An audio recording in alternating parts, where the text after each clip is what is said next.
बाद में झूठे इल्जाम में पकड़े जाने वाले रिक्शा ड्राइवर को पुलिस से तो रिहाई मिल गई, मगर अब ये घिर चुका है नई मुश्किलात के दरमियान। एक जानिब तो पुलिस कर रही है उसका रिक्शा वापस देने से इनकार, तो दूसरी जानिब उसके मालिक मकान ने फैसला कर लिया है उसे घर से निकाल देने का। हैदराबाद के गरीब रिक्शा ड्राइवर का रिक्शा कहाँ गया, ये सवाल बहुत दिनों के बावजूद अब भी बना हुआ है एक मुअम्मा। एक जानिब जहां रिक्शा वाला लगाता है पुलिस पर इल्जाम, वहीं पुलिस वाले इससे कर रहे हैं मुसलसल इनकार। लेकिन ये कहानी शुरू कहां से हुई और असल माजरा है क्या? कहानी शुरू हुई एक FIR से। ये FIR कटवाई थी नूरानी बस्ती के रहने वाले बिरयानी फरोश मोहम्मद रफीक ने रिक्शा ड्राइवर जावेद कुरैशी और उसकी बीवी पर लगाया अपनी 12 साला बेटी के अगवा का इल्जाम। फिर क्या था, पुलिस वालों ने आओ देखा न था धावा बोल दिया जावेद के घर पर और उस गरीब के घर की तलाशी ली। जावेद की बीवी लाख करती रही शौहर की मौजूदगी से इनकार, लेकिन पुलिस ने उसकी एक न सुनी। जावेद तो न लगा पुलिस के हाथ, मगर शायद पुलिस वालों ने खाली हाथ लौटना समझा अपनी बेइज्जती और हिरासत में ले लिया जावेद के रक्षे को।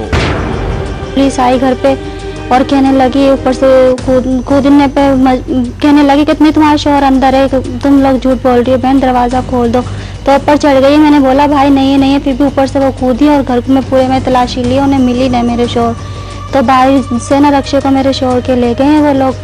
मेरे शौहर क्या नाम लेते हैं, नाश्ते का सामान लेने के लिए गए हुए थे और है ना कह रहे मैं अभी आ रहा हूँ, अस्पताल लेके जाऊंगा। पुलिस वालों ने रिक्शे की हिरासत पर नहीं किया बस, बल्कि ढूंढ निकाला जावेद को भी और डाल दिया उसे हवालात में।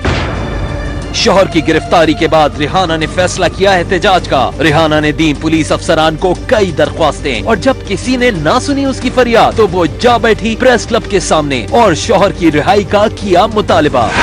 शाम के टाइम, रात को 11 के टाइम, 11-12 का टाइम था, तब पता चला कि उसको पुलिस वालों ने उठा लिया या किसी ने उठाया उसको जरूर। फिर मैं प्रेस क्लब पे दूसरे दिन गई हूँ, वहाँ पे मैंने बोला है। रिहाना भटक रही थी शौहर की रिहाई के लिए इधर उधर और जावेद था कैद में। आखिर सामने आ गई रफीक की वो बेटी जिसके अगवा का इल्जाम था जावेद के सर। लड़की ने बताया जावेद को बेकसूर और पुलिस वालों को भी आखिरकार करना पड़ा उसे रिहा।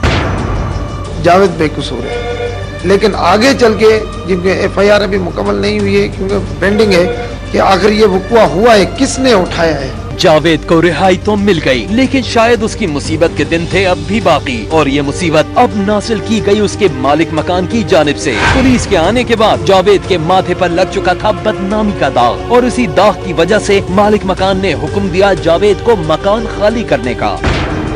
मकान मालिक ने भी मुझे, पुलिस की उस दिन जो कूदी है तो उस वजह से मकान मालिक ने भी मुझे कह दिया है कि आप मकान अपना खाली कर दो हमारा ये, जबकि 1 महीने हुए इस मकान के अंदर मुझे आए हुए और मेरी इतनी गुंजाइश भी नहीं है कि मैं आगे कोई एडवांस देके कोई मकान दूसरा ले सकूं। जावेद जहां लगाता है पुलिस पर रिक्शा ले जाने का इल्जाम और वहां पुलिस वाले इस इल्जाम से करते हैं साफ इनकार।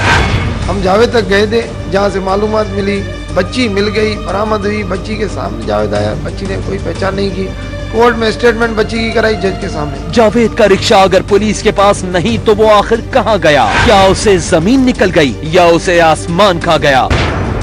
अब तक कोई नहीं जान पाया इस सवाल का जवाब। जावेद की बीवी की आंखों में है उदासी, जावेद के चेहरे पर भी छाई है परेशानी। उसे किस जुर्म की मिली है सजा, ये तो वो खुद भी नहीं जानता। कछुआ